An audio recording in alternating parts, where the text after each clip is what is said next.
let's talk about Nimrod as name. You know why we haven't found Nimrod in any text, in any Mesopotamian text? Because it's probably not his name. If the Hebrew means something like "let us rebel," that's probably not the name that mom and dad gave him, when he was born. Hey, he's just a little rebel. Let's call him let's rebel. Everybody thinks they've found Nimrod. Spoiler alert, we haven't found him, but I'm going to show you in an hour why we haven't found him.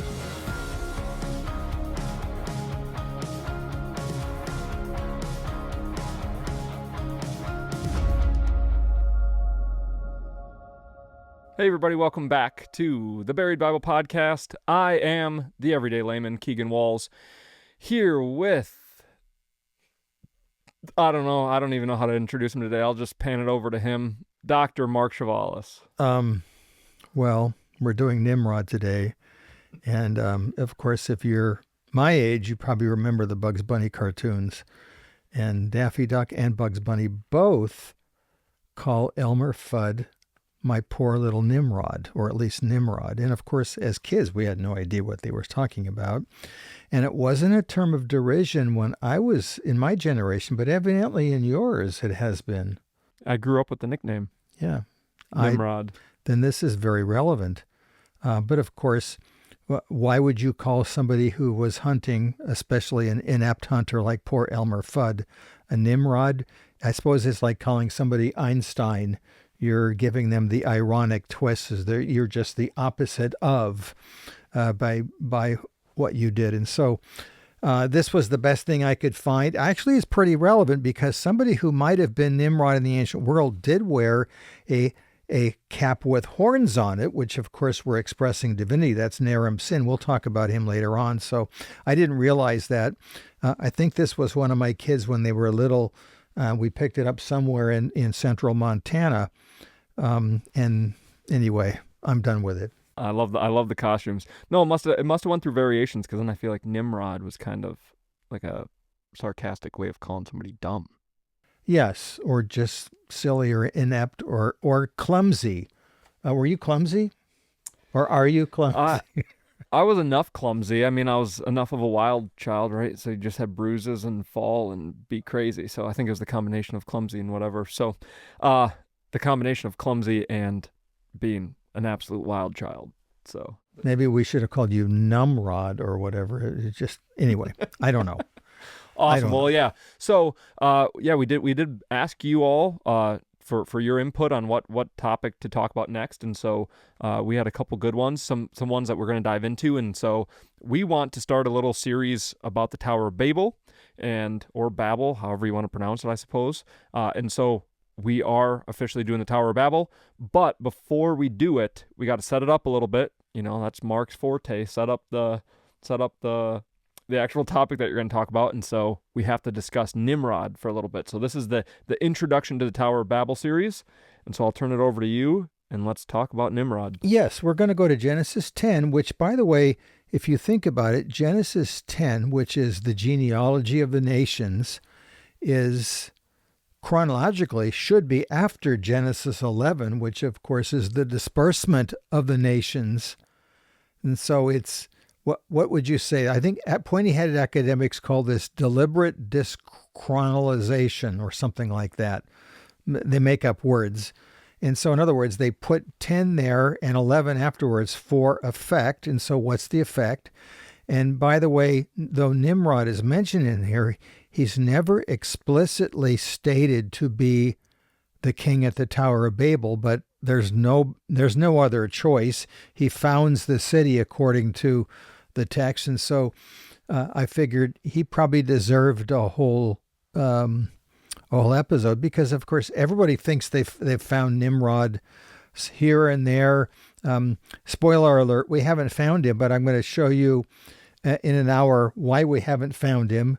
But where all the hints are, and try to figure out how do I interpret it, this particular text. And so it's really no different than the other things I've been doing before, trying to figure out how do I operate. So we're going to first look at Genesis 10.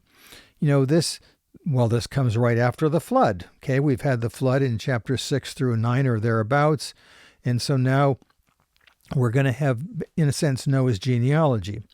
I've got to say a few words about genealogy before I go any further, because I don't plan, at least at this juncture right now, to give you a detailed analysis of Genesis 10 itself.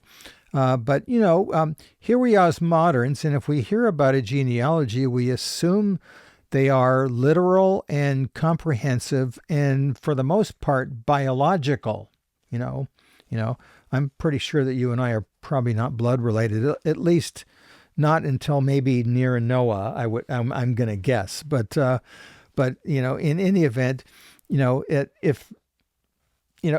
of course we in the Western world, we're not very good with genealogy, especially for Americans. I think I've talked about this before.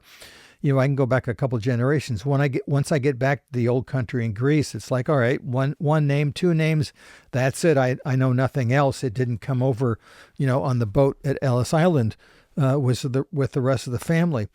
But in the ancient world, genealogies were, first of all, they were fluid. They were not necessarily comprehensive, and they weren't not necessarily biological, which has caused all sorts of problems. And I wrote about this about 30 years ago, in an article in a volume called Faith, Tradition, and History.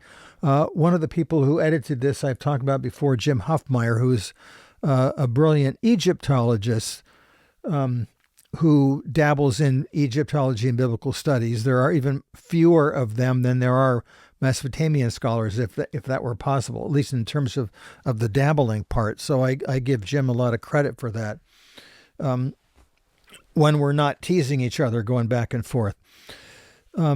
So in this volume, I had a couple things to see. I wrote an article on genealogical history and the propagandistic nature of it. This was primarily for the ancient Near East and trying to provide a context for the Bible. But I wanted to say read a couple of lines that I wrote, because I looked at it and said, wow, I really wrote that? That looks interesting. But that was over 30 years ago, before the brain cells started to dissipate. So I'm on page 108 of this volume, and I say, before 19th century biblical criticism, genealogies were considered by biblical historians to be valuable in reconstructing history, and thus scholars took them at face value. Okay, and of course, usually most Bible-believing Christians do that too. And my answer to that is, that's fine, except that you're superimposing your particular understanding of how to look at these systems, and it's not necessarily the one that they used. The traditional view has been shattered by the existence of so-called apparent contradictions in the genealogical records. If you look at the biblical text, and for example, if you look at the genealogies in Genesis, and then you compare them to what happens in, let's say, in First Chronicles at the very beginning, where the writer is, in a sense, is summarizing. You know what I think the chronicler is doing? He's summarizing the Bible as he has it at that point. But when he does that with the genealogies, he makes some very interesting alterations. He omits names here and there, and you're thinking, why would you omit name? That doesn't make sense. That seems to be wrong if you omit names. So because of that, people have considered these records to be artificial creations having little or no historical value. The modern Western researcher has a problem in dealing with lineage systems reflected in these texts. But if you look at other societies in the world, including those, let's say, in Africa and in South Asia and other places, genealogies sometimes have a very particular function. I'm going to give you an example. By the way, this is an artificial example, but it's the best one I can think of. At the time being, I could actually incorporate you into my genealogy. By the way, it's not going to happen, perhaps for reasons other than biological connection. In other words, if you and I now have a business relationship, maybe I'm going to honor you by grafting you into my genealogy. And if the business relationship ends, maybe I will ungraft you in my genealogy. Now, this is, of course, sort of superficial, But the point is, that's the theory behind some ancient genealogies, is that even someone like Caleb in the Bible, he's not Jewish, but he's put in the genealogy. And I think this is probably not unlike what happens in Romans 11 when the Gentiles are grafted into the family of faith, and they weren't there before. And so genealogy, and by the way, genealogies, I think I mentioned this before, you look at the genealogy of Christ from Adam to Noah, it's 14. Noah to Abraham is 14. Abraham to David is 14. David to Christ is 14. There's something around the fact that 14 is 2 times 7. And are there any other names that are in between? Probably. Are they all necessarily biological? Perhaps, but not necessarily. And so in other words, genealogies can have puzzled Western observers cannot determine which lineage system is correct when there are two or more that contradict each other, since the functions of the systems may not be clear.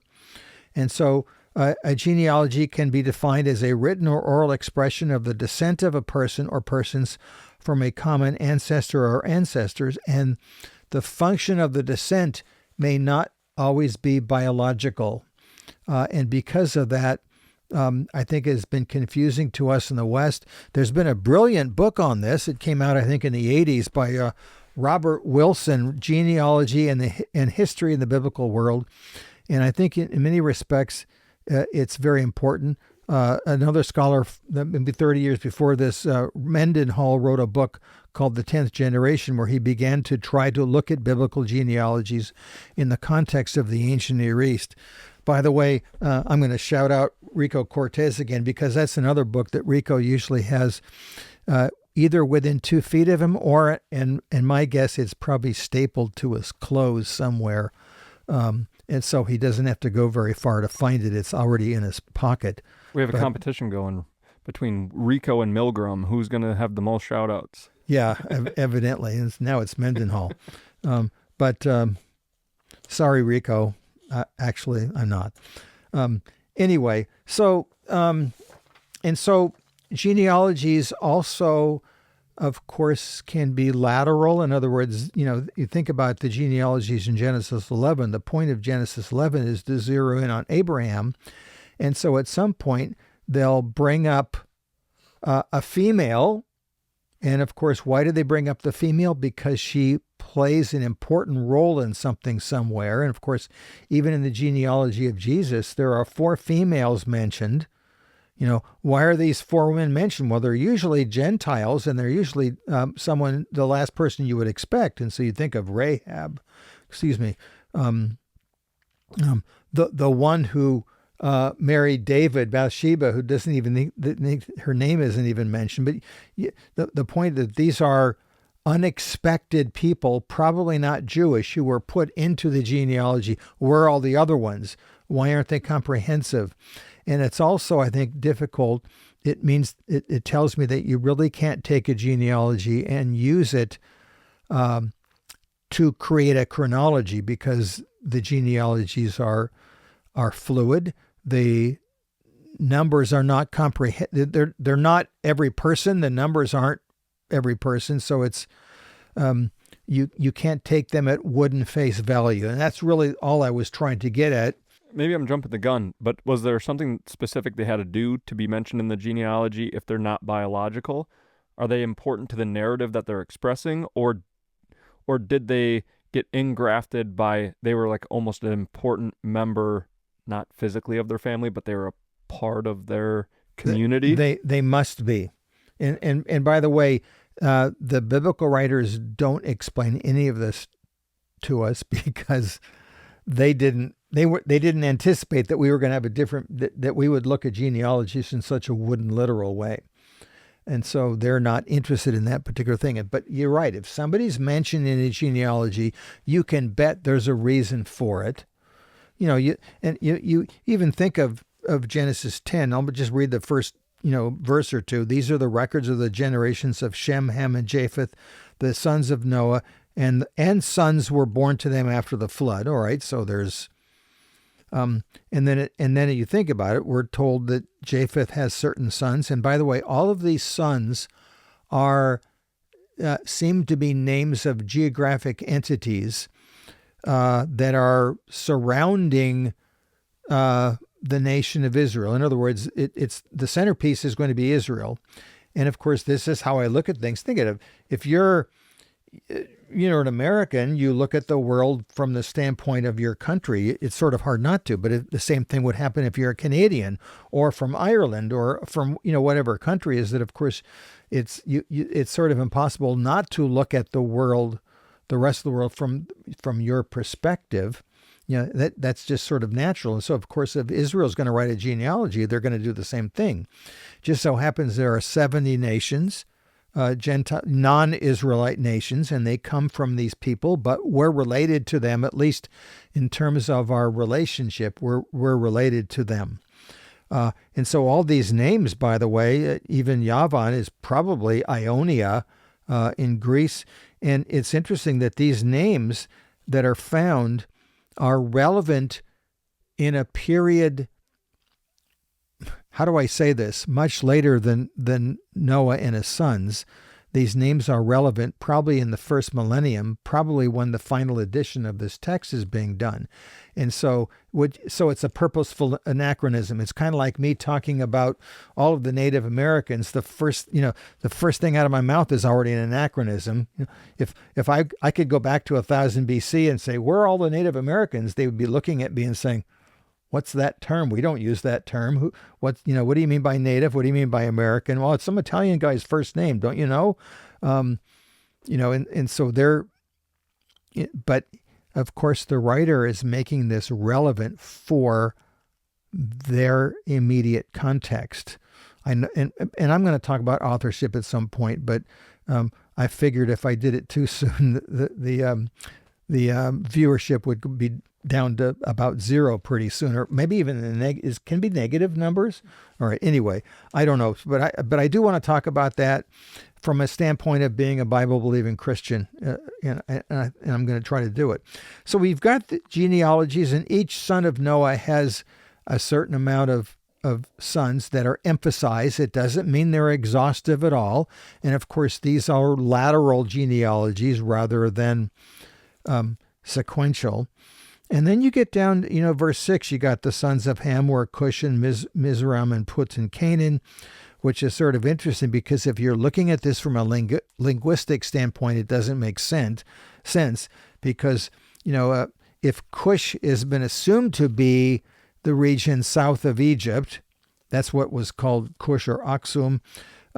Mizraim is probably Egypt. Put might be Libya. Canaan, well, it's Canaan, but of course the Canaanites didn't speak the same language as the people in Africa. So why are they connected? They're associated because I want to purposely associate them for a reason that is understood quite well, but not to us. What's that? Sorry, breaking you up again. What's that reason? So, is there actually any correlation, or is it like? And I don't have a better term, but is it like a theological state? They're trying to connect it to a people group. And so my mind, is there actually a connection? Or are they fabricating it? Well, manufacturing. But you see, as soon as you say that, you're betraying your modern third millennium, ideas. Well, you see, in other words, genealogies are supposed to be literal and exact. And so if you're doing it this way, it must be a fabrication. And I'm egging you on, but the point is that's exactly the point, is that they would not see it that way at all. And so Canaan is now connected to Ham and these other areas. And by the way, I'm not saying that they're not to be taken literally to begin with, but the point is that they see this very different. We need to associate them, and this is theological messaging, Since Ham has already done his, Ham and Canaan have done their dirty deed with Noah, which maybe I'll talk about one of these days, the whole point, right after the flood, after Noah was, of course, drunk and they uncovered his nakedness, which is a figure of speech. But whatever it wasn't good. But the point is, they're already associated with something quite negative. And so So that means the descendants have to be associated with something like that as negative. And then through that, of course, comes verse 8, is that in the middle of the genealogies, they have to have an anecdotal statement about one of the descendants of Noah. It just happens to be good old Nimrod. Okay. And so now I'm going to read those couple of verses from verse 8 down to verse 12. And as soon as we're done with it, then we get back to the genealogy. And you have to realize, if he was being singled out, he must be a pretty important person. And the reader does not explicitly tell us, oh, by the way, he's being singled out because he just happens to be the guy that was the king at Babel. But it's not hard to put two and two together, and the rabbis did that at a very, very early date. It's like, well, and of course, the rabbis abhorred an authorial or a personhood vacuum. And so if the king of Babel is not named, we're going to find out his name. In other words, we can't leave him unnamed. And so, in fact, many of the unnamed people in the Bible end up getting a name in rabbinic literature somehow, somewhere. And so you can look it up if you really want to find out, let's say, Lot's wife or Noah's wife or Job's wife, somewhere, somehow they're going to get a name. And it tells me more about their interpretive system than it does about whether or not we've got Noah's wife's name. But of course, how can you live throughout eternity without your name? And so I can appreciate that. I'm gonna let the tension hang. I'm gonna ask one more question, and then we'll dive in. I know I'm already probably bugging somebody. I'm already tense, but go ahead. Yeah. So, and I might be jumping the gun a bit, because I think we're going to see it later with Nimrod. But my question would be, if the sons are named after these cities or locations, are any of would that make sense? Because again, we're supposed to be in Noah's time period, or at least descendants of Noah. Are any of those lands not established until later, even though they're being attributed that name? All right. Let me give you my best shot on this. I hinted at it a few minutes ago, but I'm going to try to bring it up. Since I think the text is being published later, they're giving you the names that would be relevant for later. Just like when I'm talking about Native Americans, I'm going to be giving you tribal names that are relevant maybe in the present day. When I want to emphasize, let's say, an ancient name in the Bible, they'll do that, and they'll tell you they were formerly called such and such, but now they're called such and such. In other words, and then, of course, quite often in the book of Genesis and elsewhere, it'll say up until this day.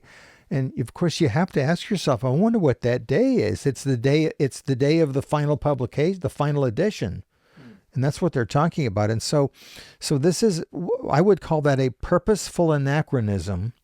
It doesn't negate anything about Noah and his family and about what must have happened, but they're using terms that would not, many of the terms would not have been used in Noachian antiquity or whatever. And by the way, that's and even to address that is now in the realm of fantasy. How I wouldn't begin to understand that. And so when people try to do that, it's like, come on.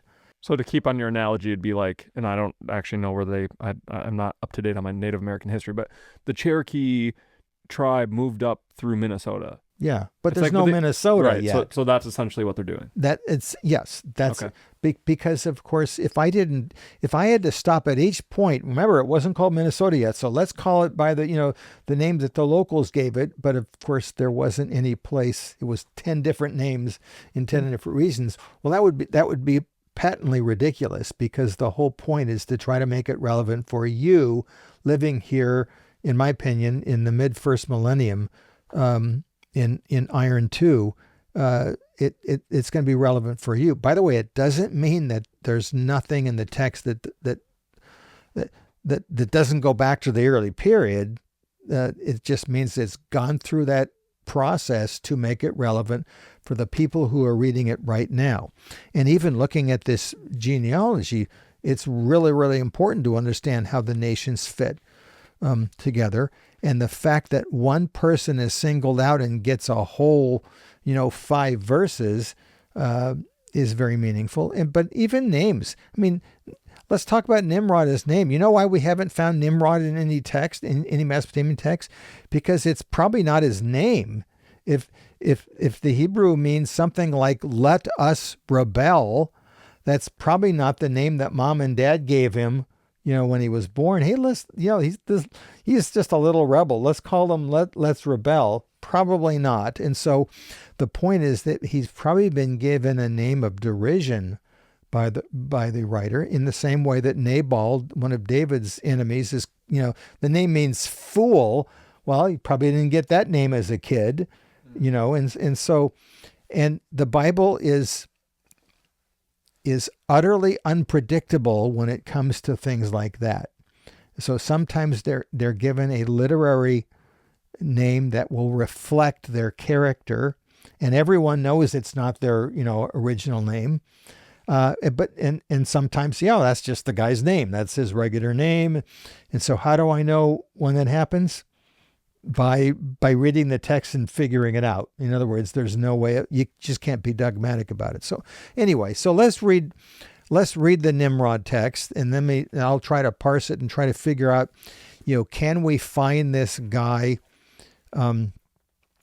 throughout antiquity? Because of course he's clearly a real live Mesopotamian. You would think with 1 million Mesopotamian texts we could find this guy. Oh, by the way, you try to find him, except that I just hid his name from you.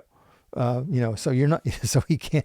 And by the way, in the last century, they've made all sorts of stabs trying to find him.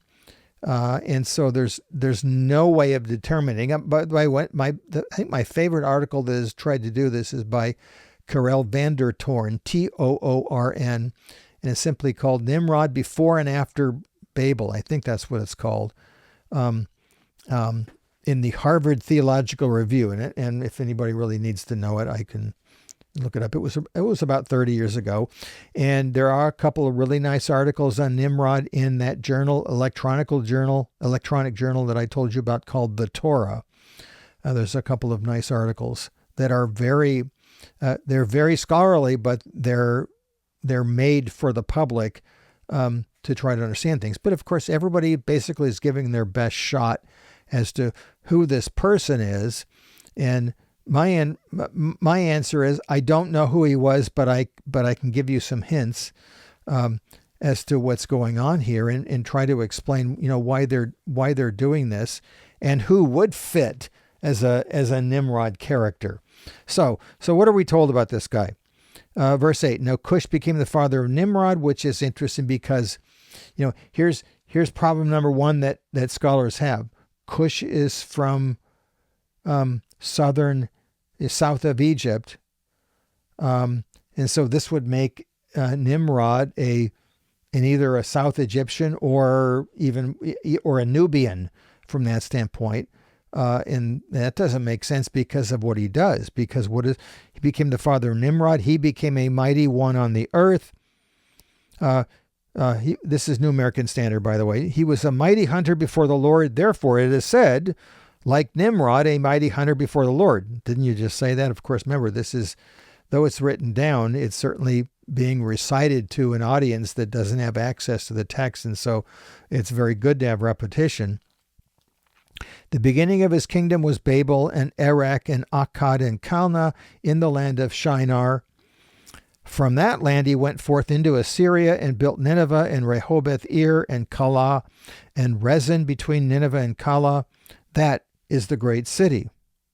And then it moves on to somebody else.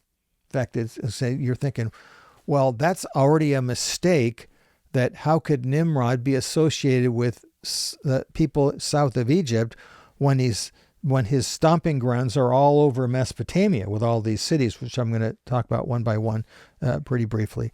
And my answer is he's been associated with Cush for a very particular reason. I don't know exactly what it is, but he's already associated with a group that is ultimately cursed because of the Genesis 9 episode, which just happened, by the way. And so if you're a listener, it's like, it was, 3 minutes earlier that you just read about the Noah story, and all of a sudden you've got Nimrod, who's at least associated by them through them. And of course, you could make up an idea. Well, yeah, he actually came from southern Egypt because he's from Cush, but somehow he got over to the region of the south. Well, okay, but in other words, this doesn't make intellectual sense for you because, of course, Genesis 11 should be happening before Genesis 10. And so remember, everybody's at Babel at this point. And so, how does all this work? I don't know how it works, but I've got to tell you that the Israelite mind is it works in mysterious ways, and it's very different than our mind. And so I think you ultimately just have to sort of throw up your arms and say, I understand this better, but I got a lot more questions now than I did before. Have I ever said that? So let's go through this. Like I said, his name probably means something about rebellion, which is not a good thing. Okay. And like I said, that reflects his character. And I'm guessing that when this is written down, everybody probably knows his name, his real name. And I wish that would have told us. And of course, nobody's, ever gotten to it. Then it says he became a mighty one on the earth. The word there for mighty one, by the way, is the same word that is used for the Nephilim. That they're either the great ones or they're physical giants. Take your pick, by the way, here. And of course, the rabbis did both. So guess what? Nimrod's a giant in some traditions. And if Nimrod's a giant, and he is descended from Noah just a couple generations, then Noah must got some giant blood in him too. I mean, so they go off on all sorts of interesting directions that would probably make us uncomfortable. And of course, we got to have Nimrod and Abraham interacting with each other too in later Jewish tradition, which, by the way, I mine not for information, but for trying to figure out what people are thinking and why they would put, 2 and 2 and 2 and 2 together, not to find out what really happened. Wow, that's really cool that Abraham and Nimrod knew each other. Well, worse than that, they weren't very good terms. We're going to find out later on. So is that why? Sorry, again, that's all right. Jumping in, because then shouldn't we, whichever avenue you're going to go down on what the men of renown means, if you're going to say it's giant, a few chapters earlier, aren't you going to say giants here? Yes, but I think that's the whole point of this, is that it could also potentially be a pun, where that we know what the literal meaning of this is. It means somebody that's really big and tall. And the writer does not explicitly connect him to the Genesis 6 story, but of course, the writer wants you to make interconnections. And so you are forcibly connecting. In other words, you are sort of implicitly forced to connect Nimrod with the story in Genesis 6 because he's also one of the great men. Okay. And by the way, I did look up the Septuagint for this chapter, and of course it's the word gigas. Which in Greek, of course, can either mean giant or really, really great man. So, and that simply tells me how they're interpreting it. So is Nimrod a Nephilim? That would really be cool. But I'm not ready to go there. But clearly the connection is being made. It makes you want to think of him, at least with this great stature. And because then it makes me think two things. Either this is the application of that weird part from Genesis when it basically says the Nephilim came about, when the angels, whenever they did this. Yes. Which make it sound like before and potentially after the flood. So it's either, okay, we're actually having application of when that happens, or like you said, then my mind goes, okay, well, it could easily be making a pun in terms of what the fallen angels try to do by making these men of renown to basically take over and rebel against God. They're using a pun in a way of, even if he's not a giant, what we're going to see Nimrod attempt to do is going to go, oh, it's another rebellion, which Heiser makes that case, right? It's the third rebellion. You have Adam and Eve, you have the Nephilim, and now you have this. So even if he's not a giant, I guess the application or the thought process is it's making me reflect back to what, Genesis 6? Yeah. And the giants. And so now it's bringing me back there, and I'm thinking, oh, here comes another rebellion. Yep. That's a very good point. And, you brought up Heiser, and I think he's still ahead of Milgram in terms of mentions. Call-outs, yeah. So there you go. Well, now he's even further ahead. Well, for good reason. But anyway, but then, you're thinking about it, how random is this for a modern? And maybe if you're from the upper Midwest, you would like this, is that, in your obituary, he was a really great hunter. It's like, that probably would work if you're living in Wisconsin or Minnesota, but maybe not, all others, when I came out here, I didn't realize that if you didn't hunt, you were sort of, it's like you didn't have a left arm or something, you were missing something. And, we tease that our winter sport wasn't hunting, it was reading, and that it was not impressive to people, I found out. But anyway, and maybe I'm exaggerating a little bit, but that's the whole point of this. So why are we told he became a mighty one on the earth, and then we're told that he's a giant hunter before the Lord, because that's the same word again that is used. And so it's making you think of those connections, and what does it mean to be before the Lord? By the way, I looked that up too.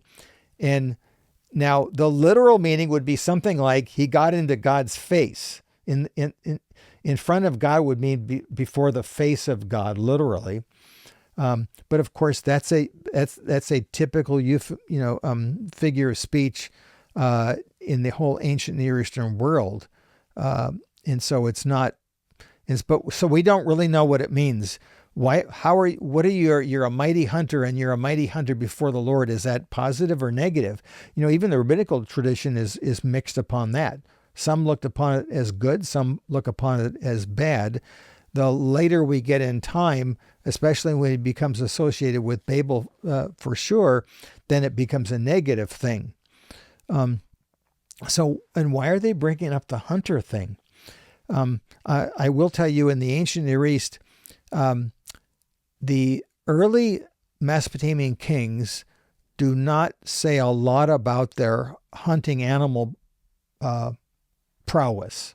Okay, and it might simply become because of lack of source material, but we have enough royal inscriptions, from the mid third millennium on, that you would think that one of them might say, hey, I was a pretty good hunter, and that's really rare. But the period in which we have multiple descriptions of royal hunting prowess are with the Syrian kings, primarily in the first millennium, just before this is being finalized, which is sort of interesting. So we have Sargon and Sennacherib and others. I mean, even Ashurbanipal, they're all describing their great hunting prowess. And so this seems to be reminiscent of that. And so what's the writer trying to do for his audience? Because that's, by the way, if you're a great Assyrian king, and of course he's going to be an Assyrian king in a few minutes, worth your salt, you hunt animals, you hunt men, you do great building projects, you defeat you defeat people, etc. That shows your kingliness.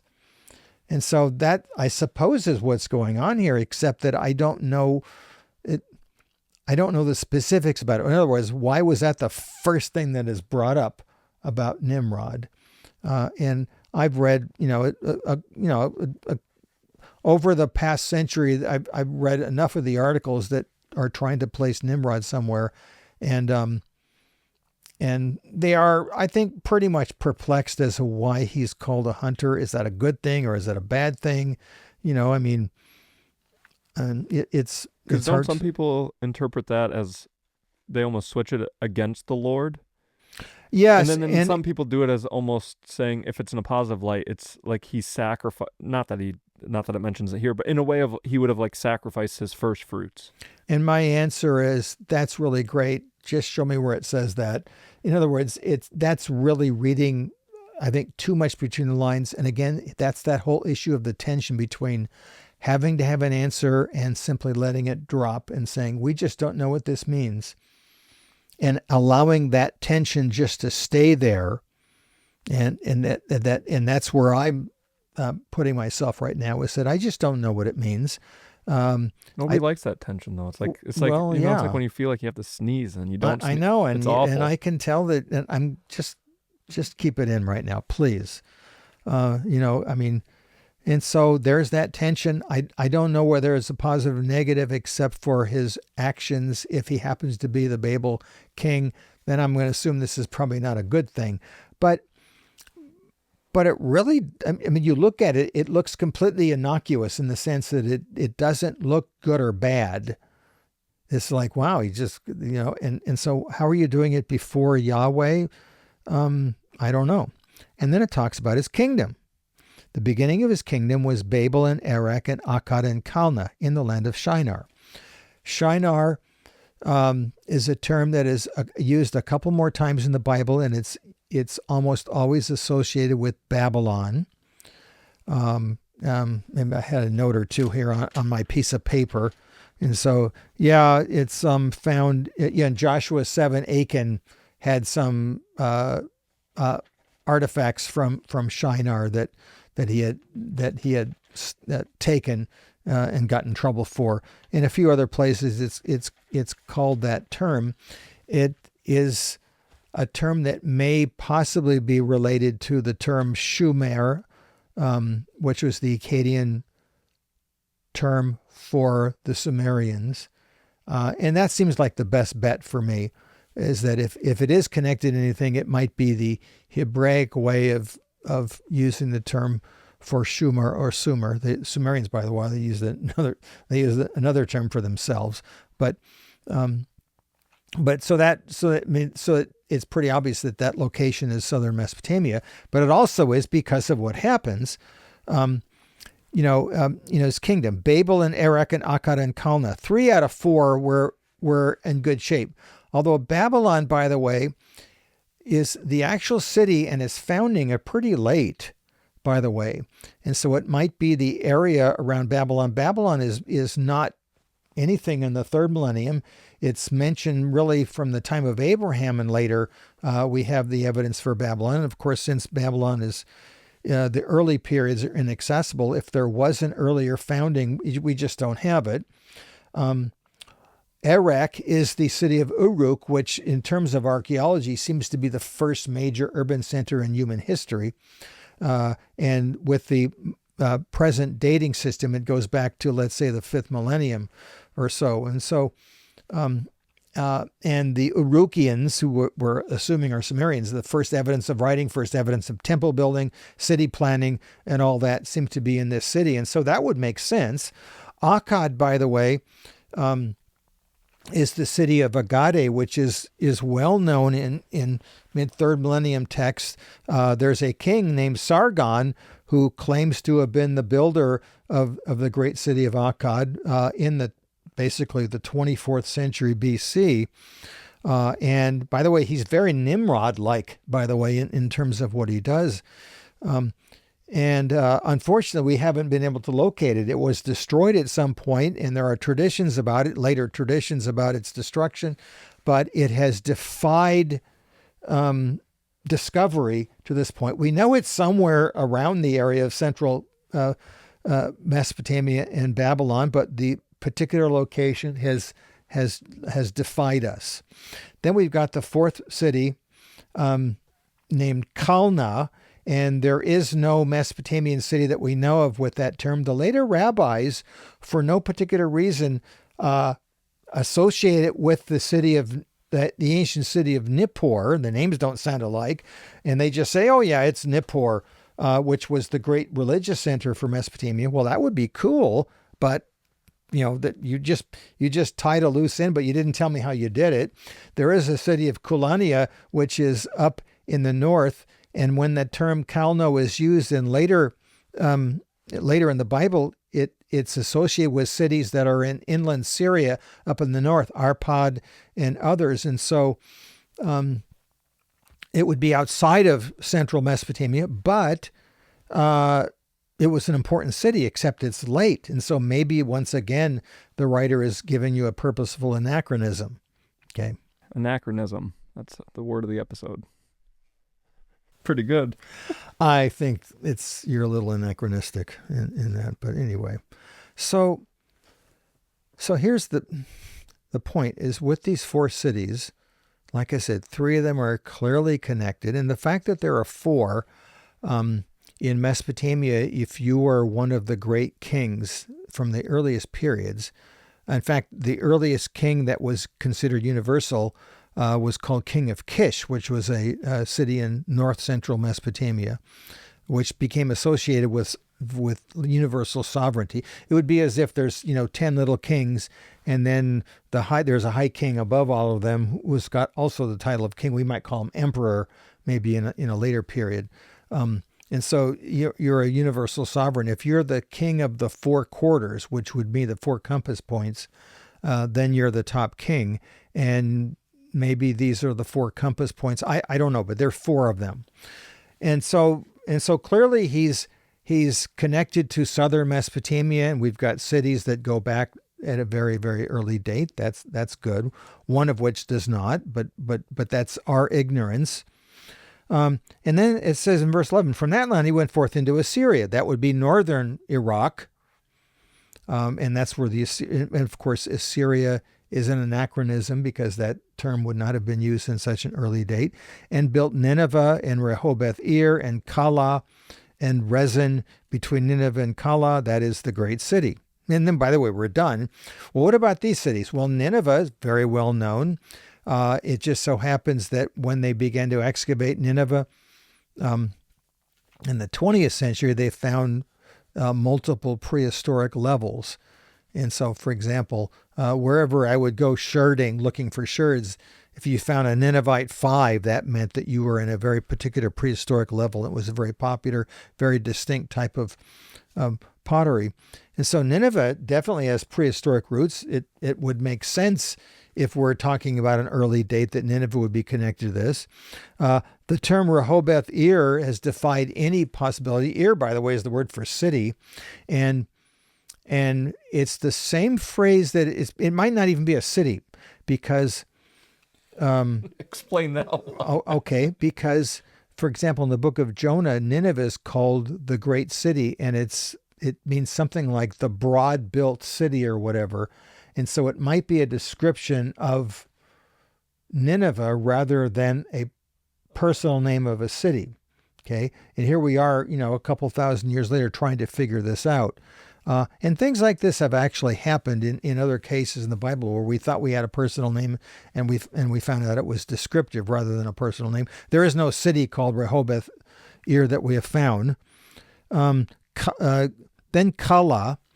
Calah, by the way, but when they began to excavate it in the 19th century, the locals told them that the mound that they were working on, Laird and others, was called Nimrod, okay? Which, of course, is, in other words, they named it after the Bible character.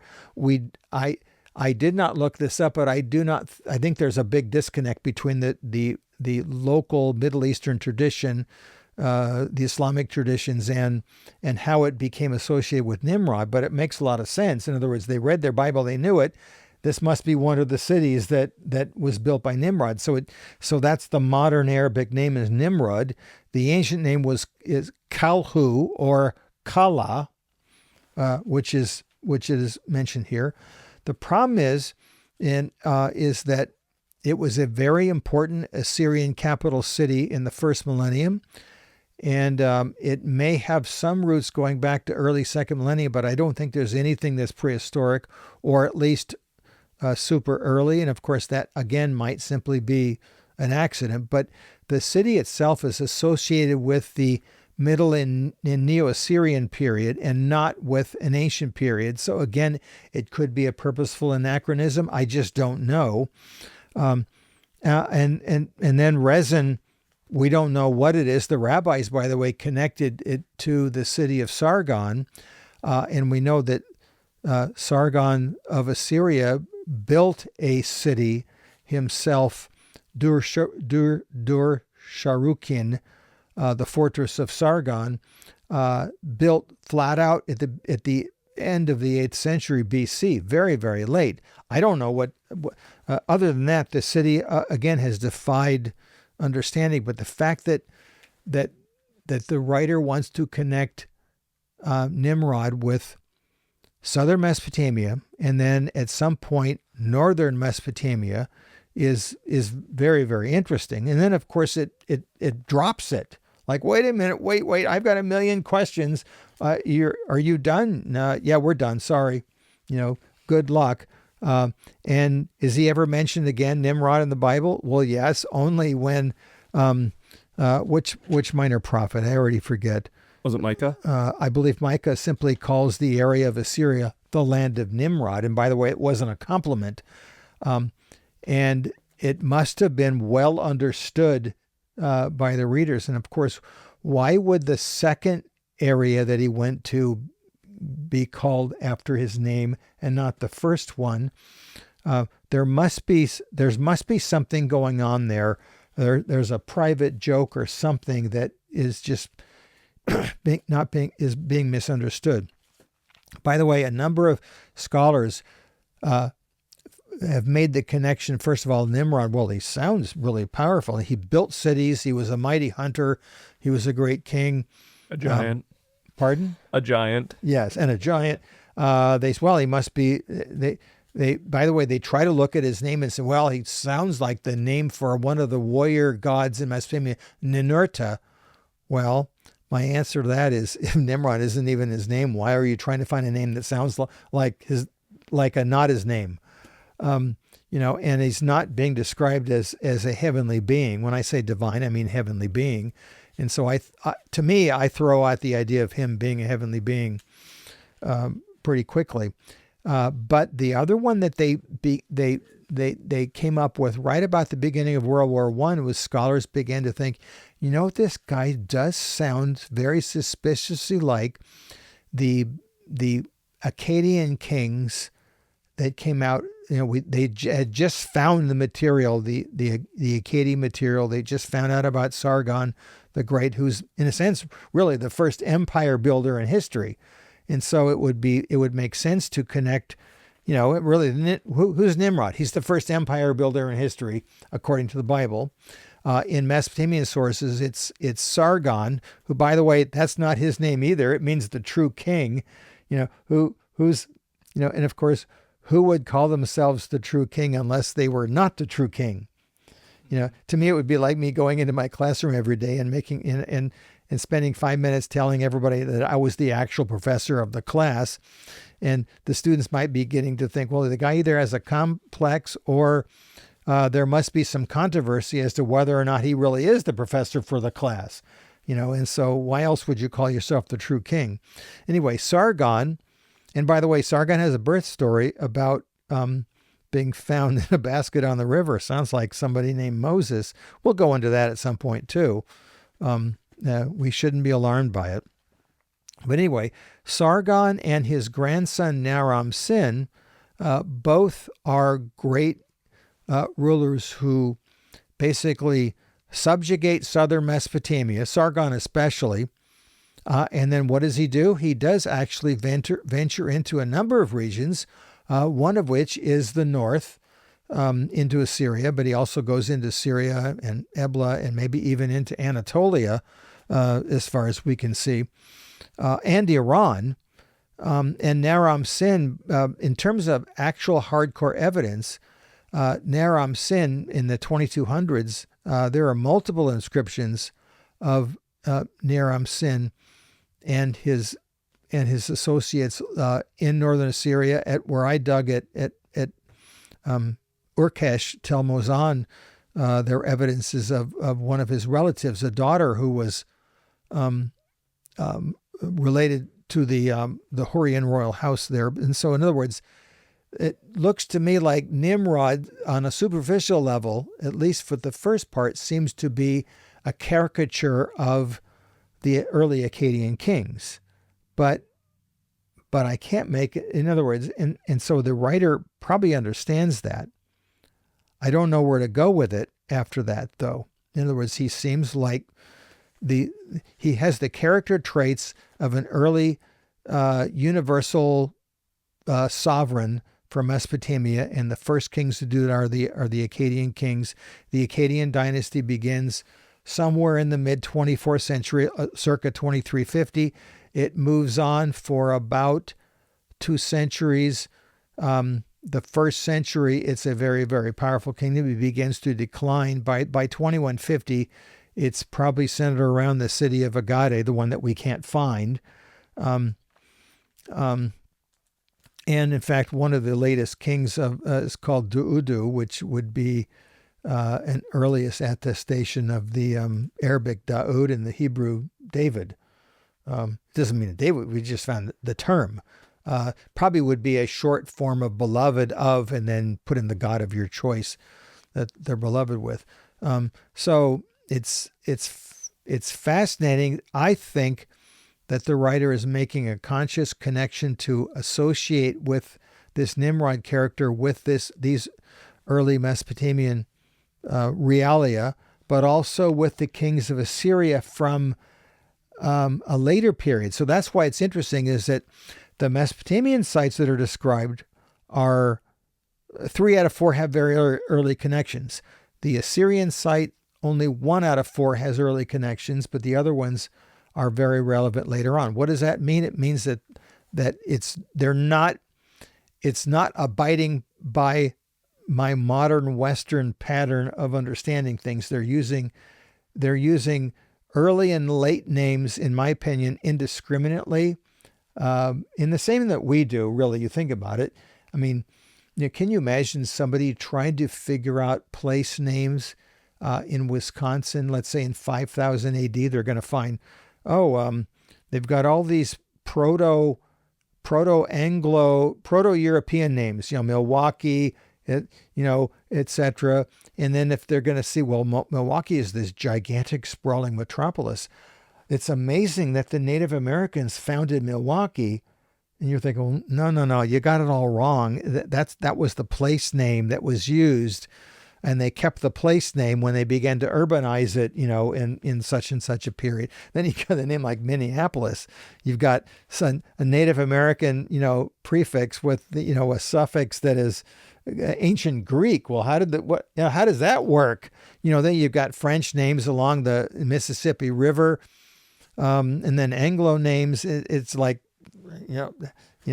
what's the matter with these people? And I think that might be going on here. So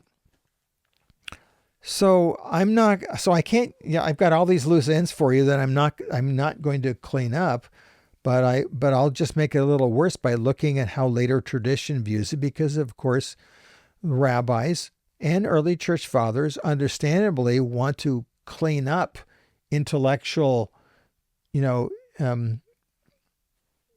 confusion, or maybe I shouldn't say confusion, cleaning up intellectual agnosticism. In other words, we don't know how to put this together. Here we are now disassociated from this. The rabbis are writing, perhaps 3/4 of millennium after the final edition of the text. They're working through this, and so they're trying to make it relevant for their audience, just like I am trying to make it relevant for us. And so, what are they saying about this? And so, and by the way, one other thing I forgot, in Mesopotamia, those who found cities from scratch seem to have to come in a bad end. And so, for example, Sargon the Great founds his own personal city, and then he gets killed raiding a temple at some point. So they seem to conclude that, well, maybe he didn't ask permission to found the city. Maybe it's something that only the gods are supposed to do. I don't know. All that, and then that's been the traditional view. And then this fellow David Kurtai comes up with an article just 4 years ago. The hubris of founding a new city, Sargon II, and the creation of Dur-Sharrukin, and then he argues, no, I think we got it all wrong. Which, like, great, I have to go back to the, back to the drawing board with all this stuff, and I don't know what the answer is. So, a couple of late traditions about Nimrod, because of course he does make a big impact. So, this is from some guy named Alexander Polyhistor. He's a Greek, first half of the 1st century BC, also called Alexander of Miletus. By the way, his works didn't survive, but his excerpts of his work survived in our church historian Eusebius. Though I consider him a pretty below average historian, it's really cool when he brings up things that we don't know from any other source. And so it's like, wow, thanks. So he's quoting Alexander Polyhistor, who's mentioning something about Jewish tradition. And he says, in certain anonymous works, it says, we found that Abraham traced back his origin to the giants, and that they were dwelling in Babylonia and were destroyed by the gods for their impiety, but that one of them, named Belus, which is the word for Lord or Baal, escaped death and settled in Babylon and lived in a tower which he built, which was called Belus from the Belus who built it. That's Babylon. And that Abraham, having been instructed in the science of astrology, came first into Phoenicia and then taught astrology to the Phoenicians and afterwards passed on to Egypt. Well, this is Eusebius talking about a pagan who had been evidently looked at some Jewish traditions. And so it's really convoluted. Does this help me? No, it actually makes it worse. But I thought I would bring it up. And then the Jewish writer Philo, who likes to allegorize everything. And so for him, Nimrod becomes, Nimrod began to be a giant, a hunter before the Lord, on which account they said, like Nimrod, the mighty hunter before the Lord. The father, in this case, had a dissolute nature, and so clearly the blood, the apple didn't fall far from the tree. Nimrod's a big jerk too, and he was a giant born of the earth. He preferred earthly things to heavenly things, and thus he was a bad guy. And then he continues on talking about, Philo even has a little treatise on the giants itself. And then our friend Josephus, who I've brought up, many times, in his Antiquities, this is, by the way, volume 1, about line 113 or so. Now it was Nimrod who excited them to such an affront and contempt of God. He was the grandson of Ham, the son of Noah, a bold man, a son of great strength of hand. He persuaded them not to ascribe it to God, as if it were through his means they were happy, but to believe that it was their own courage which procured that happiness.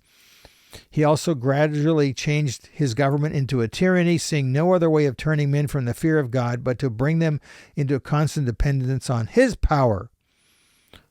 He also said he would be revenged on God if he should have a mind to drown the world again. In other words, he's saying, don't do anything to us. You said you weren't going to, drown us again. For that he would build a tower so high for the waters to be able to reach. They couldn't reach. Well, that's really interesting, Josephus.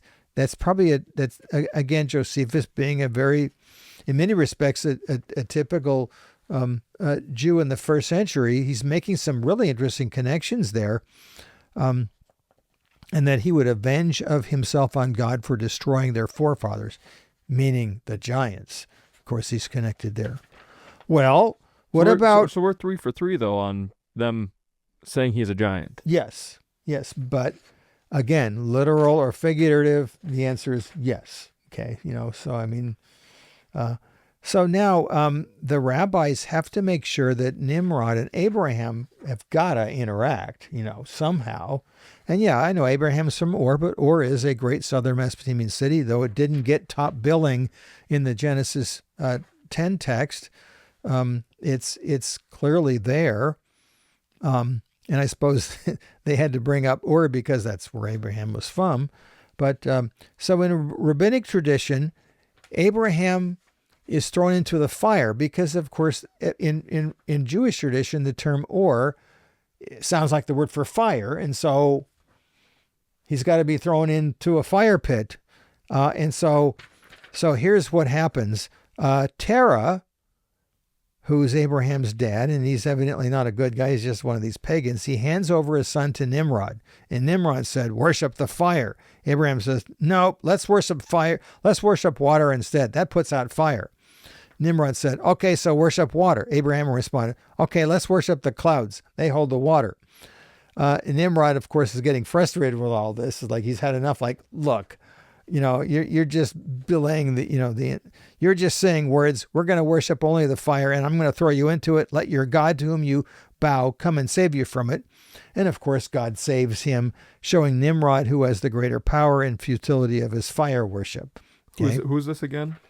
This is later a rabbinical source. I mean, I could look up the citation, but that's okay. Yeah, I just didn't know if I missed it. Yes. Another rabbinic tradition is Nimrod is the king of Babylon in Genesis 14, Amraphel, who's mentioned. We'll talk about this later when Abraham defeats the 5 kings. One of them, Amraphel, is the king of Shinar, and so some rabbis identify Nimrod with him. Problem, of course, is that it doesn't make sense chronologically, but what's a little bit of chronology among friends? And so here's one of the Midrash is saying, his name was Nimrod. Why do they call him Amraphel? Because he spoke Amar and dropped Hippel, our father Abraham, into the fiery furnace. That's really... and they called him Nimrod because he caused the whole world to rebel in his kingship against God, which, by the way, that makes a lot of sense to me. If Nimrod is the Tower of Babel king, what are they doing? They are rebelling against God. And if they're rebelling against God, then let's just call the top good old rebel guy. That would make sense. And of course, the actual original name is lost to memory. That's why it really is sort of completely fruitless to try to look for Nimrod in ancient Mesopotamian sources. But that's why I think that he has the characteristics of mighty hunters in the Assyrian period. He has the characteristics of the empire builders of the beginning of Sargon and Naram-Sin. Is he a composite of all those, or is he a very particular person? The answer is yes. So I don't know where you want to go with this. Obviously, this is going to segue into our Babel discussion at some point. And I know that Nimrod has gotten a lot of, I didn't look up too much yet because I'm afraid to, because I figured I would get lost in the weeds and then probably want to just pull more of my hair out. But Nimrod has been getting a lot of press because he has been connected to the giants and all that stuff. And you got all these wonderful, fanciful stories. But if you simply, again, let's use the same pattern. I use what it says in the Bible. I try to connect it to Mesopotamian sources. The later Jewish sources are really interesting, but they are entirely dependent upon the biblical narrative. And they are, in many respects, reasonable assertions, but they are commentaries on it. And the commentary itself doesn't necessarily provide you new information. It makes sense to think, well, what would happen if Abraham and Nimrod got together? Let's associate them. Did it happen that way? My answer is probably not. And so this is really no different than me talking, I think, about the Anunnaki or Nibiru, in the sense that I gave you my best shot looking at the sources themselves and not embellishing them any farther, looking at a couple of later traditions, which I think are interesting. But what do later traditions do? They help me understand what people are thinking, and they provide a really good context, but I do not mine them for information. And I know some of you are going to be bothered by that. Go ahead, give me your best shot. I'll try. Yeah, it would be interesting for Nimrod and Abraham to be connected. But when we look at time periods between Babel and Abraham being called, what's the best guess? Oh, it would be millennia. I Right, mean, you know, and let's say if he's connected to Sargon, let's say Sargon is at least a half a millennium before Abraham. But like I said, this is, you know, I'm not going to sit there and tell you that I understand early biblical chronology, especially if genealogical history is fluid and not comprehensive. And like I said, that I can graft you onto think about it. Let's just say you marry one of my children. Okay. Guess what I call you? I call you an in-law. In other words, you are now in my family. Well, you never were before. And let's just say in this scenario, something happened and that didn't work out. Well, now you're not in my family anymore. You were my family for 3 years and now you're not in my family anymore. Well, that sounds sort of silly, but in many respects, sometimes genealogical relations are like that in the modern Middle East, and I think they were in the biblical world. And so if we understand genealogies that way, then we're not so quick to take them at such wooden face value, but except that I'm predisposed to, because that's how I think, and it's also easier. I would much rather have all my ducks in a row than them all wandering around, and that's why I get in trouble, I guess. Yeah. Well, let's have fun and jump into some questions. And so before, just to kind of reiterate, not all of them, but based on rabbinic sources and just scholarship as a whole, like what are the main three people that are associated with Nimrod? When people are saying, who is this Nimrod character? What are the main three arguments? The main argument has been used is that he looks like a divine character, but I'm going to dismiss that one because I don't think the things that he does are humanly speaking somewhat mundane. In other words, you don't have to be a supernatural being to found cities or hunt or even be a great conqueror. Okay, so those are all very human attributes. And like I said, the kings that have the best shot at being Nimrod-like are the early Akkadian kings, because they're the ones who found, many of these cities are there long before them, by the way, and so that's why it seems like Nimrod's a composite, but Nimrod seems like an early Akkadian king. However, from the late period, he also acts like a Neo-Assyrian king with his hunting prowess and moving into cities that were not named with these names until the middle and Neo-Assyrian periods. That means basically late Bronze Age and the like. And again, those are purposeful anachronisms. So he sounds like in other words, he has the attributes of Mesopotamian kings from a couple different periods. If you're looking to see what he's like, but for purposes of clear identification, so to try to narrow it down to one person's. No, I think that's. Yeah, because I would say at least the main one I've heard is Sargon. Yeah. Right. But that brings up the question that I'd asked earlier. If it's Sargon, some of the cities that he is said to have built, even if I guess you could say that they're using a modern name, so maybe he did establish all those. But if you're going to use the Sargon one, it still doesn't line up because the time periods are different. None of it lines up. None of it lines up well. And so then who's the amalgamation? If let's go down that bunny trail. Then it would be Sargon, based on the cities. What the argument is, Sargon, and then who's his grandson? Naram-Sin, who doesn't found any of these new cities, but he's the one who really spends a great deal of time in what would later be called Assyria. And then is it Sargon II? Was that the third? Well, that's Sargon II is 1,500 years after that. Because I thought there were three that found to make the cities all be built, or is it just mainly the two? No, those two. And the problem is that, like I said, two of these cities. Well, put this way: Babylon isn't founded, as far as we know, until later. Agade is founded by Sargon. Uruk is much, much older than all of them. And so it's long established, in fact. And so and so what do you? It's, in other words, the puzzle pieces don't even fit to be put on to be put on the board, and so you've got so many, and so so the agnostic, the anti-fundamentalist would say, well, these are just a bunch of mistakes. The fundamentalist is going to say, no, they're not mistakes, and so I'm going to shove them in. I'm going to shove this square peg into the round hole, even if it doesn't fit. We're going to make it fit. Or you get in the middle and say, there's something else going on here that I can't figure out.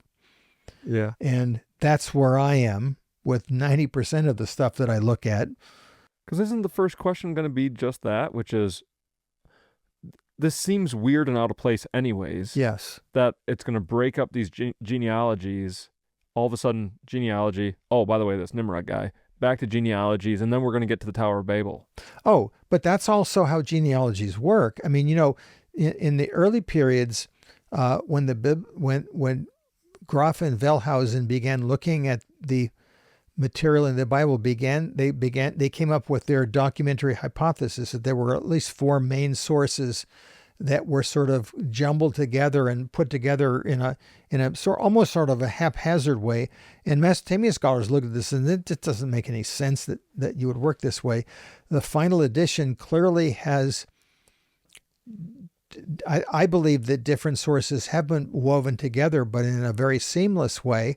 And genealogy is, the whole point of the Nimrod story is that it allows you to stop for a minute and think about the character that I want you to think about, because the genealogies always do that. There's always a purpose. In other words, I'm not just naming off names for you. There's a purpose for it. And so even like with the genealogy of Jesus, like I said before, all of a sudden you get the names of 4 women. Why? Because each of them, there's a very particular reason why they're brought up. What about all the other women? Why don't they get their names in lights? You look at even the stories in the Judges and in other genealogies, they go from sequential to lateral, if I want to use a term, whenever they feel like it. And even in think about it, in Abraham's genealogy, it's going to mention his wife, who's related to him, and then it just happens to, oh, by the way, she was barren, don't you know? In other words, that doesn't happen yet, but it's like it's for association. So we need to know about Nimrod. I'm guessing it's because of the implicit connection between him and what happens in the Babel story, which, by the way, of course, happens after it happens before the Genesis 10 genealogies. It has to, because you can't have people being dispersed throughout the earth until they're dispersed throughout the earth. And so it's, like I said, it's deliberate dischronalization to make up a funny, pointy-headed word. So it's, again, we're in a different country right now. When you look at the Bible, these people, they've got thinking patterns and worldviews that are really, really markedly different than ours. And so we can't expect them to operate the way that we do. And I think that's the problem. That's what I've devoted my whole life to, is to try to figure out, how are they operating? What are they thinking about? Why do they put the Nimrod story? Why did they interrupt the genealogy? And their answer is, are you kidding? That's the whole point. I put that there. The genealogies are surrounding, my point, and you're upset that I put the point in there. Because isn't that one of the arguments, that that little part is a revision? Yes, right? Like a J source. Yes, and my answer is, you've got to be kidding. To me, it doesn't even make any sense. Is that, and I think a lot of biblical scholars lately have been arguing about the unity of the text. That it's so seamless, and it's, in other words, the final edition is so well done that it makes perfect sense in its final edition. Oh yeah, there probably are earlier materials, and so how does the Nimrod source get grafted in here? Their answer is, it didn't get grafted in. That was my intent from the beginning, is to give you these names, and all of a sudden I'm going to segue into a long description of this one person, go back to the genealogy. You mean people can't do that? And and like I said, and by the way, the biblical scholars Graf and Wellhausen, in the late 19th century, they were just beginning to find the Mesopotamian material for comparative purposes, but they had not, it wasn't on their radar yet. And so they began to create the superstructure, which was used by biblical scholars for really almost a century, without revision. And you just couldn't be a biblical scholar if you didn't believe in the documentary hypothesis. You weren't considered serious. And now they're beginning to break it down. Not the fact that there might be multiple sources, but the way that they set it up, I think it was not ancient Near Eastern at all, because, and like I said, we're going to talk about readership and authorship and all that at some point. So it's not an artificial shoving into the text. It's integral. It's an integral part. And so me as the curious mind, right? I think a lot of people would like it to be a 1-for-1. Nimrod is one person. Me too. To make that argument, couldn't you? What's our word of the day? You kept using that word. Anachronism. I mean, isn't that the easiest way of explaining it away? Let's say he's Sargon, or say it's one other person. Well, then the people that refute that are like, well, these cities weren't set up yet. And it's like, well, it's using the modern cities for them, and so those cities still could have been set up by one person. Is it archetypal, where he could have been Sargon, but then it's also an ongoing archetype later. That's the other interesting point that people have brought up, is that he could be an archetype, and if that's the case, then of course that would be like me playing basketball with you, but I'm moving the hoop for you every time that you try to shoot, and you just can't land anywhere. The rules have just changed, and so, but you see, I live with this every day, and so I'm used to it. Some of you out there are probably not going to be used to this, and my answer is you got to live with it. I'm not saying that you live with this in terms of your theology. Let's go through the theology and look at it, and but this is minutia information. It's not going to, I'm not going to castigate you because your view of Nimrod is different than mine. So I'm sorry, you can't have fellowship with me anymore. Because you see those two verses different than in fact, you are a Nimrod if you think that this is, but to me, it's a very healthy exercise, as long as I don't take it too theologically serious. At least that's how I look at it. Yeah, so I guess I'll end with, I got three left. Okay, so two to just deal with two quick problems. We don't got to go crazy in the weeds on those. So the two problems that I see or people have noticed. So you said Cush, the land of Cush. No matter what becomes a problem, just because that'd be like modern day Ethiopia. Yes. Okay. Well, no, close, but it's actually a little further north and west. So Nubia would be along the Nile, but south of the Egyptians. Okay. And so they operate, they're culturally much like the Egyptians, but they're clearly distinct. And the Cushites, by the way, did conquer Egypt in the late period. In fact, the Cushite kings are ruling Egypt when the Assyrians come and attack them. Even in the Bible, when they're talked about, those are Cushite rulers, and so, but here's the problem with Cush. There is a Cush in southern Egypt, in Mesopotamia. And by the way, remember, vowels are not fundamental, and they're not they're not pointed in the ancient biblical text, and so.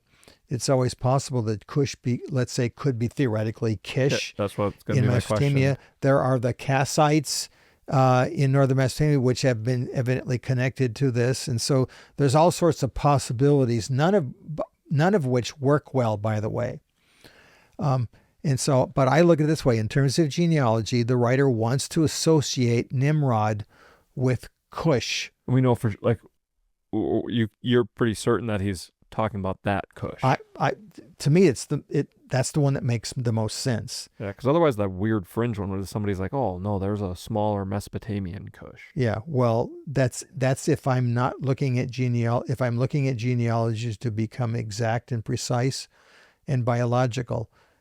If they're not necessarily so, then I can connect Nimrod to Cush. And maybe adopted him. I'm just, you know what I'm saying.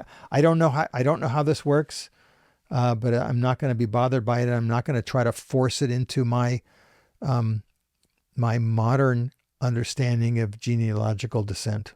Well, here's one that doesn't have anything to do with anything, which is, what's the great city? That's just a curiosity question, because it lists off all those things. And then I forget exactly how it says it, but then and this is the great city. Well, grammatically, it doesn't work very well. And I'm, like I said, I keep on saying this every week. I'm not a Hebrew scholar, so I'm sure I'm going to get something. If it's not wrong, it's immature. But you read this.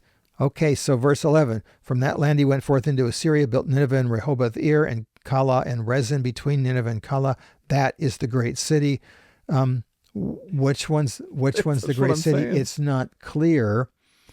But like I said, in the book of Jonah, Nineveh is called the great city, I think at least twice. Jack Sasson made this. In fact, they even wrote a little mini article about this, about the fact Rehoboth is probably a description perhaps of Nineveh rather than a separate city, but which would help because we can't find it. But of course, if that were the case, then there's only 3, and if you think there's supposed to be 4, of course that breaks down. So the jury's out. So it's tricky no matter what. Yeah. But yeah, so good luck. Yeah. Well, let's end with a couple application questions. The first is, just from that chunk, because we're setting up Tower of Babel, I'll probably say them both ways. Sorry, yes, everybody. Fine. Anglicize it. Both are fine. Do we, from the way that you look at it, is Nimrod here like the hero or the tyrant in bad and negative? Because I know that a lot of rabbinical sources view it very negative, but then there's some arguments that are stating, no, this is at least here painting it in a positive light. Yeah, I think that,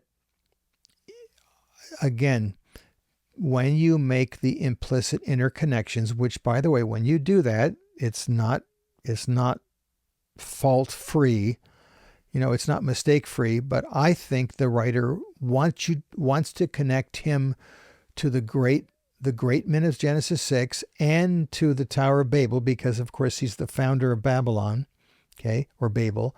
And so, in other words, if you go in both directions, they're both negative. Because of that, when it simply talks about Nimrod and his doing his exploits, you're already looking at him in a negative light because he's guilty by association with Babel and with the giants in Genesis 6. Therefore, though the things that he is doing are not intrinsically evil, there must be evil intentions in them. So then how does that change your interpretation of that he was the hunter before the Lord? Do you see that more as like against or in an act of... I'm going to guess there must be something going on there. It's a figure of speech every commentary I looked at has seemingly a different opinion about it. And since I'm not a Hebrew scholar, I can't be authoritative on it. It looks as if the phrase itself there must be a code there or something, because grammatically speaking, it could be taken a couple of different ways. Yeah, which makes sense though, because there's not consensus. I mean, if you look at even the way Nimrod's mentioned across Jewish sources, what the rabbis say, Mesopotamia, Islam, there's not a whole lot of consensus on either who is Nimrod or the point of Nimrod. Yeah. So I know some of you are going to say, you spent over an hour to tell us that you don't know who he is. Well, that's what I've done in every other session. Welcome to our podcast. But to me, my goal in doing this is not to simply provide you with information; it's to provide you with a method, and again, to basically podcast myself out of a podcast. So people will all be doing it and saying, "We don't need you anymore. We know how to do this."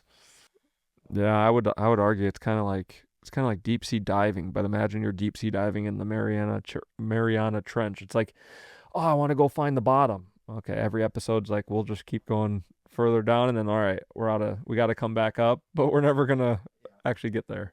So, well, how about you set everybody up and you tease us a bit? Is Nimrod the man that builds the Tower of Babel? Well, I think that he's guilty by association and I think that you think about it, in Genesis 11, the king's name is purposely avoided.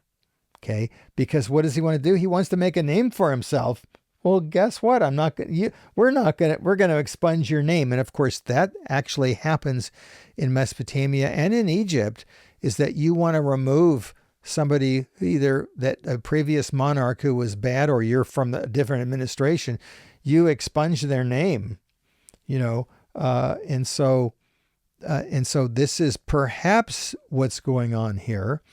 I'm going to be looking at the Tower of Babel in terms of what they're addressing, because I really believe that the Babel story is a response to stuff that's going on in Mesopotamia with both the Assyrians and Babylonians, probably put it this way, the story itself is probably ancient, but it's given a very modern flavor to it. And so the writer is actually excerpting the Babylonian creation story. He's excerpting some phrases that Assyrian kings used to talk about their rule, and they're sort of turning them on their head and making fun of them. So, for example, and the people were of one tongue. To me, it's it's been taken literally as if they all spoke the same language, but I'm not so sure that that's what's going on here. And so it's not going to upend the story. It's going to tweak it. It's kind of like if you had about 30 of you in a room and you all found out that you were of one mind when it came to such and such. Can you imagine some ancient taking that literally? Well, that's really tough. They all shared a brain. I wonder how that worked. That must have been hard and messy and painful. And of course, we know exactly what that means. It means we all were in agreement with this, particular thing. Well, what does it mean to be of one mouth? Or literally one lip is what the Bible says, which, by the way, I think is making fun of an Assyrianism, which we'll talk about. And I will talk about what it means to take it literally, because I have a friend, Wayne Petard, who actually wrote a paper on the one-lipped people. So we'll access that, and you'll get a kick out of it. And poor Wayne probably will be, well, actually, it would be hard to embarrass Wayne. But anyway, if he gave a presidential address, which I egged him on to do, at the American Oriental Society Middle Western region on the one-lipped people, as if it was a great discovery. And it wasn't, but it was fun. Funniest paper I ever heard, almost. Awesome. Anyway, so we're going to do the Babel story and put it in the context of when it was written down. The story itself is ancient, but the application clearly is current for the writers. Awesome. Looking forward to it. Yeah. All right. Well, thanks everybody for watching. Make sure to leave some comments down below. I think this would be a fun topic to dialogue back and forth, since it isn't so concrete and obvious. And so feel free to hit us up in the comments below, or if you want to reach out personally, we got our email attached. As always, make sure like and subscribe, and we hope you all tune in next time to the Tower of Babel. Cool. And by the way, my hunting hat is actually one of my kids when they were little, and so I'm not putting it on eBay. Yeah, there you go. Link in the description to buy Mark's hat. Awesome. All right, we'll see you guys next time.